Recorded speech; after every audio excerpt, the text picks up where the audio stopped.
All right, let's get started. Hi, everyone. So the title of my talk is ASP.NET MVC2, What's in it for you? And my name is Phil Hack. I'm the program manager with Microsoft on the ASP.NET team. And that's my email address, and that's my website, my blog. So before this talk this morning, I was a little bit nervous, and I texted my wife, and I said, I'm a little nervous, trying to work it out. And so she texted back that she asked my son, who's 2.5 years old, for advice. And he said, "Unchi bye bye." Now, if you don't know Japanese, you just know that unchi sounds like a physical act that one would take before a talk, and you can guess which act that might be.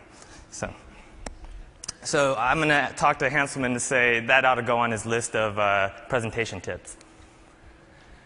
So we just released MVC2 last week. We've had a total of 6 releases: Preview 1, 2, Beta, RC1, 2, and then RTM.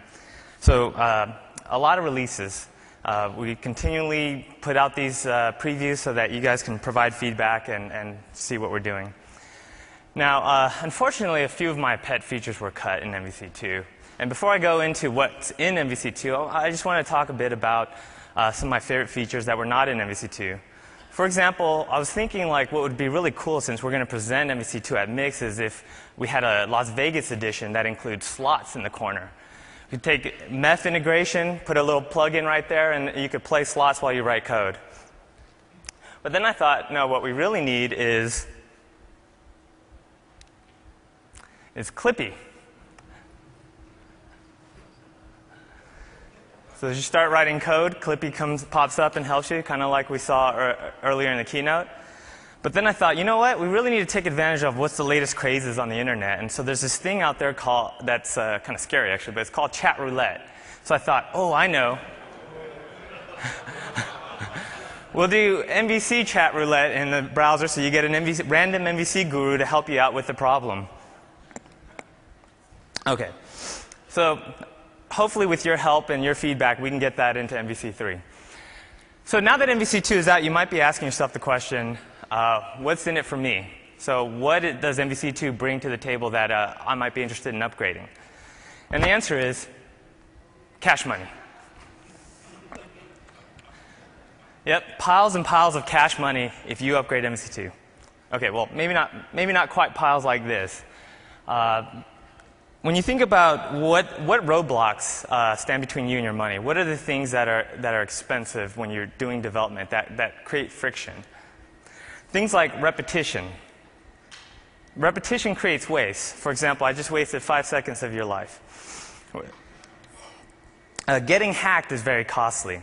So if people break into your site, they either steal money directly from you, or they create fear about your product for consumers. And both of those things can cause a hit on your business. So another thing is just the inability to bend the framework to your will. If you've ever run into cases where the code does almost what you need, but there's just that one tweak you need to make, and it's really hard to make that tweak, you can spend an inordinate amount of time trying to make that little tweak and make the framework do what it is you want it to do. And also, a slow site will make customers unhappy and miserly. So you really want your site to be fast. I think there was a study that showed if a site, there's a certain threshold where if a site responds in a certain amount of time, a lot more customers will stay on your site, whereas they'll just leave if it takes too long. So all of these things can drain your cash flow and your happiness. All these things make a product hard to work with. All these things make your site more difficult to monetize. So we really love our customers. So we took a step back and we thought, well, what can we do in MVC2 that's going to address these concerns?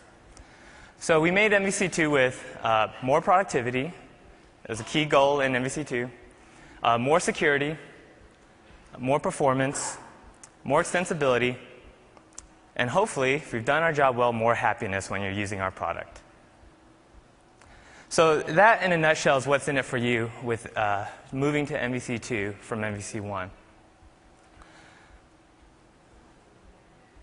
So I've mentioned all these things that MVC2 brings. Let's talk about how these things come to fruition. So what about MVC2 is going to make you more productive? So we added these strongly typed helpers, which provide IntelliSense support for when you're generating UI elements, such as a text box or even a broad editor for a type. So these things help wire up UI to validation, and also just brings the benefits of IntelliSense, which if you forget which properties are on the model that you're editing, you hit dot and you get that nice list. We also added templated helpers. So this provides a form of runtime scaffolding that, if you're familiar with dynamic data, which came in ASP.NET 3.5 SP1, is very similar to field templates in dynamic data. So you can associate a UI with a type, and we'll always present that UI for that type. And by UI, I mean both display templates and editor templates. So at this point, I'm going to show you a quick demo of both of these features. So how many of you here were at Mix last year? Okay, a few of you. How many of you were at my talk last year on MVC1? Okay, so if you remember MVC, that talk, I presented a site called Hack Overflow. So this is based on a site called Stack Overflow by Jeff Atwood, who built his site on MVC1. And I told him that, you know what, your site is so popular, I want to rip it off, and I want to make money too, building my own site. So I blatantly copied him and created Hack Overflow. But now MVC2 is out, and I'm realizing that, you know, it's time to freshen Hack Overflow up a little bit and try to implement some of these things using MVC2 contracts to see if I am more productive. So let's look at one of these questions. I'm going to click Edit here, and this yellow screen is expected. So I don't have a view yet for this editing a question. So let's go create one.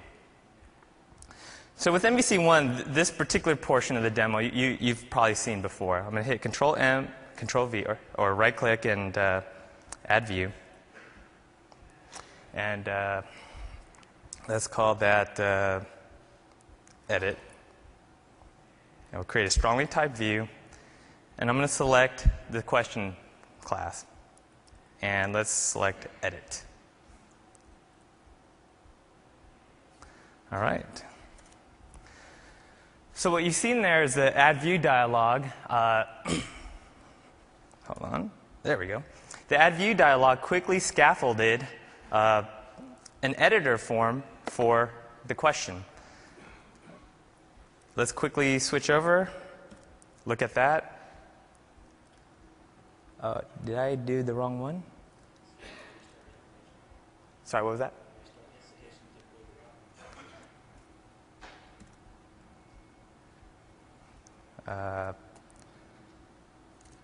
One second, I must have, oh, sorry, question controller. I was in the wrong controller.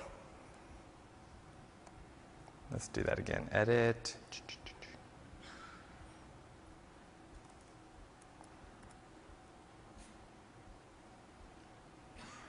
Okay, there we go. All right, so now you see a quick editor. I can now use this to edit questions. But one of the things you'll notice in the code that is updated is that we're no longer using strings here to determine what properties to edit. You see that we have these weird expressions here. Well, they're not quite weird, but and what's happening here is that we can use this new, whereas in MVC1 you'd use text